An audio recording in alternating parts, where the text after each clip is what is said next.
જીવ્યા. કૃષ્ણના ફોટા પાછળ જે ગાય તમે જોવો છો ને, એ ખૂંધ વાળી ગાય, એ આપણી દેશી ગાય છે. સાહેબ, આખા વિશ્વમાં ઘણી બધી પ્રજાતિઓ છે પ્રાણીઓની, પણ એમાં બોસ ટોરસ એટલે ખૂંધ વગરના પ્રાણીઓ અને બોસ ઇન્ડિકસ એટલે ખૂંધ વાળા પ્રાણીઓ. ઈ ખૂંધ વાળી ગાય એટલે આપણી દેશી ગાય.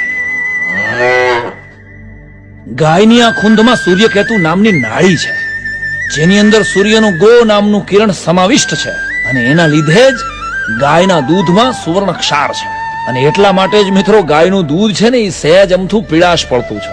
ગાયનું દૂધ બીજા તમામ દૂધ કરતા અનેક ગણા વિટામિનો આપતું દૂધ છે, જે ટીબીના રોગ મટાડે છે, પેટના રોગ મટાડે છે અને સર્વે પ્રકારે ગુણકારી છે. ગાયના દૂધની આ વાત વિજ્ઞાન સાબિત કરી ચુક્યું છે, છતાં પણ મને એવું લાગે છે કે જર્સી અને એચએફ ના દૂધ પી પીને આપણી બધાની બુદ્ધિ બેન્ડ મારી ગઈ છે. વિચાર તો કરો કે ગાય સમગ્ર ભારતના અર્થતંત્રના મૂળમાં હતી. જ્યારે આ પૈસાના અને ઇમ્પોર્ટ એક્સપોર્ટના બિઝનેસ નહોતા, જ્યારે વ્યવહારમાં રૂપિયો નહોતો, ત્યારે ભારત દેશ સમૃદ્ધ હતો અને પદ્મનાભ અને સોમનાથ જેવા મંદિરો અતિ વૈભવશાળી હતા. આના મૂળમાં માત્ર ને માત્ર ગાય છે કે આપણે ભારતમાંથી ગાયનું ઘી છે એ વિદેશી ધરતીને આપતા હતા ને એના બદલામાં સોનું લાવતા હતા, ને એટલે ભારત છે એ એક જમાનામાં સોનાની ચીડિયા કહેવાતો. કરોડનું સપનું તો દૂર, આજે શહેરમાં 5 હારી ગાય જોવા નથી મળતી. ઉઘડા ઉલેચતી, પ્લાસ્ટિકની કોથળીઓ ખાતી, હેઠવાળા ઉલેચતી, લાચાર અને નોંધારી ગાય. ગવત્રીની આંખોમાં આંખો પરોવીને ક્યારેક જોજો તો ખરા બાપ. ગાવડિયુની આંખોમાં જે પ્રેમ અને જે કરુણા તમે બાળશો ને, એ બીજા કોઈ પ્રાણીઓની આંખોમાંથી તમે ગોતી આવી દો એટલે તમારું જોડું અને મારું માથું.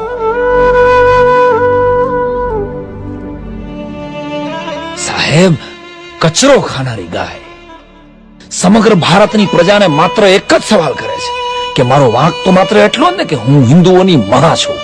આ દેશમાં માને જ કપાવવું પડે, વેચાવવું પડે, અરે ત્રાજવે તોળાવવું પડે અને થાળીમાં લઈને પીરહાવવું પડે. હાય રે નસીબ.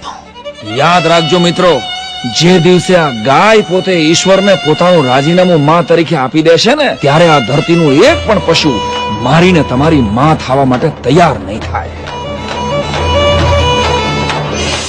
25-50 વર્ષ પછી આપણી આવનારી ભારતની પેઢીઓને આવી ગાયોના દૂધ વગરની ઓશિયાળી અને અનાથ જોવા ન માંગતા હોય ને, તો જાગો અને ભારતના આ દેશી ગૌવંશને બચાવો.